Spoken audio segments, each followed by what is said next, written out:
गोपालपुर चौराहे पर और पूछने वाले हैं हमारे युवाओं से कि उन्होंने क्या देखा, बेरोजगारी ने उन्हें कितना परेशान किया, कोरोना काल के बाद उन्हें स्वास्थ्य सेवाओं से क्या लाभ मिला, सरकार को लेकर उनकी क्या योजनाएं हैं, उनके क्या विचार हैं और 2022 में वो किसे अपने नेता के स्वरूप में देखना चाहते हैं।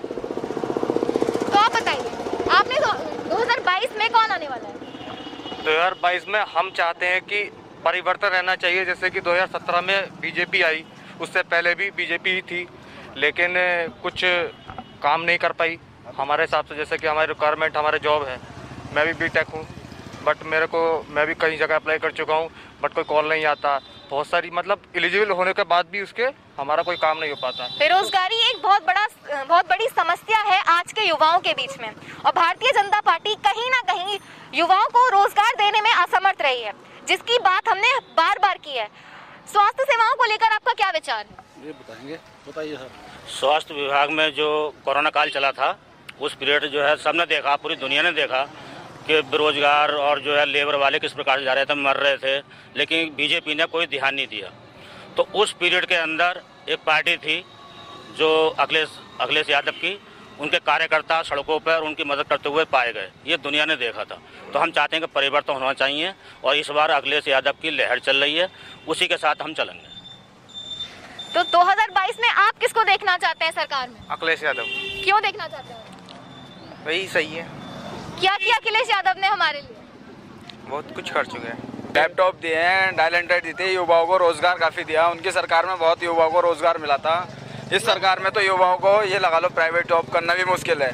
अपने डॉक्यूमेंट लेके घूम रहे हैं, पेपर देते हैं, पेपर लीक हो जाते हैं हम लोगों के सारे, मतलब प्राइवेट जॉब भी नहीं मिल पा रही है। बहुत परेशान है युवा पीढ़ी इस सरकार में। अगर हम आपको एक दिन के लिए विधायक बना दें तो आपकी क्या नीतियाँ रहेंगी मुरादाबाद को लेकर? मुरादाबाद को लेकर हम जो सुनो अरे जो युवा परेशान है, जो मुरादाबाद में गंदगी सबसे ज्यादा हो रही है आज के टाइम में। आप देखोगे सड़कों पे बाहर कीचड़ वगैरह, आप उधर कटघर साइड में जाके देखेंगे काफी गंदगी पड़ी रहती है उधर की साइड आपके। तो सबसे पहले तो मुरादाबाद में स्वच्छता का काम चलाएंगे हम। उसके बाद जो है मुरादाबाद की नालियाँ वगैरह जो बाहर निकाल के कीचड़ फेंक देते हैं, बहुत गंदगी हो रही है। रोड में गड्ढे बहुत हो रहे हैं, ये रोडें सही कराने का काम करेंगे। नारी सशक्तिकरण में मुरादाबाद में नारियों की क्या स्थिति है? मुरादाबाद में नारियां सुरक्षित हैं? अभी ना सुरक्षित। कैसे होंगी सुरक्षित? जब अपने सरकार में थोड़ा कमजोरी के वजह उसे ताकतवर बना के। क्या कमजोरी है? कमजोरी क्या, सारी कमजोरी है उनके अंदर। कौन सा प्रशासन कौन सा सख्त है, कौन सा क्या है? आज तक शासन प्रशासन कौन सा सख्त कर रहा है? पुलिस कोई काम नहीं करती?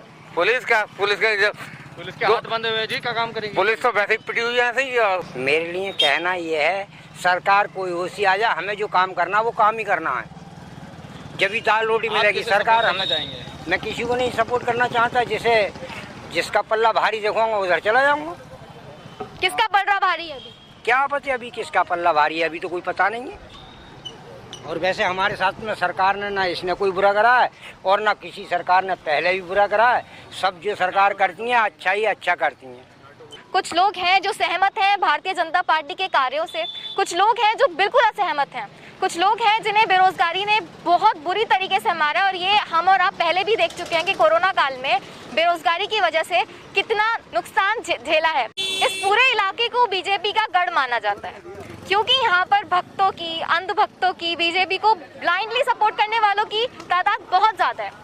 पर फिर भी मैं आपसे पूछना चाहूँगी कि बीजेपी ने ऐसा कौन सा काम किया जो 2022 में बीजेपी को हम वोट दें? सर, बीजेपी ने क्या काम किए वो सबको दिख रहा है कि क्या काम किए क्या नहीं किए। उन्होंने जो वादे किए उस पर अमल नहीं किया और ना ही वो उस स्तर तक काम कर पाए जिससे जनता खुश हो। हमने वोट दिया था बहुत सोच समझ के कि कुछ काम सरकार आएगा, परिवर्तन जरूरी है कि कुछ काम करेगी सरकार। बट हमारा जो आने के बाद जो सरकार आने के बाद जो काम किया उन्होंने कोई भी काम नहीं किया, ठीक है। लेकिन अब हम चाहते हैं कि थोड़ा सा परिवर्तन आना जरूरी है। समाजवादी सरकार की पे हमने अखिलेश यादव जी के पास देखा कि उन्होंने अपनी सरकार में क्या क्या काम किए। गरीबों की सहायता की, 100 नंबर हेल्पलाइन चलाई, वुमेन की इतनी सिक्योरिटी थी। अभी हमारे ही मुरादाबाद महानगर में बीजेपी सरकार होने के बावजूद भी ऐसे कुछ केसेस हो गए हैं कि नारियों को अपने ऊपर से विश्वास रह गया है। नहीं हुआ है कि बिल्कुल भी हम घर से बाहर निकले या नहीं निकले, ठीक है। तो इसलिए हम चाहते हैं कि थोड़ा परिवर्तन आना जरूरी है और अब की बार वोट हम सपा को ही देंगे, बीजेपी को नहीं देंगे। परिवर्तन के बारे में आपका क्या कहना है? आप क्या चाहते हैं 2022 में किसकी सरकार बने? देखो 2022 में जिसकी भी सरकार बने, बट ये है कि ये सरकार तो वापस नहीं आनी चाहिए, क्योंकि इस सरकार की वजह से हम लोग 7 साल से हम लोग चल रहे हैं कि सेंट्रल में केंद्र बीजेपी सरकार रही है, ना कोई रोजगारों के लिए मतलब कुछ काम करा इन्होंने, और लोग अभी भी इलाहाबाद में और लखनऊ में बहुत सारी हड़ताल हो चुकी है, मगर कुछ हुआ नहीं फायदा उसका। सबसे मेन चीज़ जो मुद्दा है कि जो इस सरकार का जो रहा है ना, उन्होंने ये झूठे वादे करे, सारे वादे झूठे, कोई फायदा नहीं हुआ। तो लोगों की मजबूरी ये कहती है कि अब परिवर्तन जरूरी है। अब परिवर्तन किस स्तर पर करना है, कैसे करना है, किसे चुनना है, ये आप देखिए। आपको अपने गढ़ में किसे लाना है, आप क्या चाहते हैं कि आपको रोजगार मिले, सुरक्षा मिले, नारियां सशक्त हों, ये आपकी मर्जी है। तब तक हम आपको जमीनी हकीकत से रूबरू करवाते रहेंगे। बने रहिए हमारे साथ।